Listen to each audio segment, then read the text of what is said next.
Deathcoil, not to be confused with the Warlock ability Deathcoil, whose name sounds similar because it is.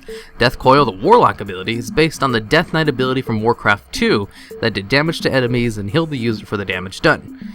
Deathcoil, the Death Knight ability, is based on the Death Knight ability from Warcraft 3 that was supposed to be the opposite of the Paladin's Holy Light ability. The Paladin Holy Light would heal humans and deal damage to undead. Deathcoil will deal damage to humans and heal the undead. At launch, Warlock's Deathcoil would deal damage and heal the target for 100% of the damage it did on a 10-minute cooldown, which was later changed to 2 minutes and healed for 300% of its damage. It also applied a horror effect, which is a one-of-a-kind effect that only Warlocks had until priests were given psychic horror. A horror is not a fear, so things that prevented fear like Berserker's Rage and Fear Ward did not work on it. Also, it does not break on damage. It's basically a stun that is on a separate DR, so Deathcoil was pretty great. Also, until patch 2.1 it didn't have diminishing returns, so Warlocks could chain Deathcoil after Deathcoil as much as they wanted in arenas. Then in Mist, it was renamed Mortal Coil and made into a talent.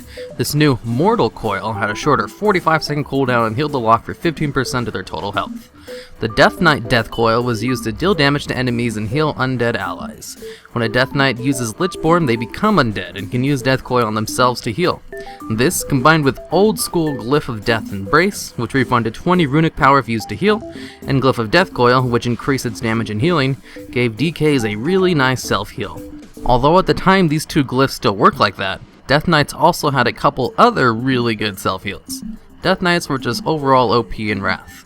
Eventually both these glyphs were changed to only refund runic power when they used on ally minions, and the ability to be used on friendly targets to give them a shield that absorbs damage. Deathcoil is also the main runic power dump for Unholy, and as such has gone through a lot of changes for that spec, none of which are really all that interesting, so I'm not going to list them. But currently, when you use Deathcoil 5 times as Unholy, you can use Dark Transformation to turn your minion into your own pocket warrior.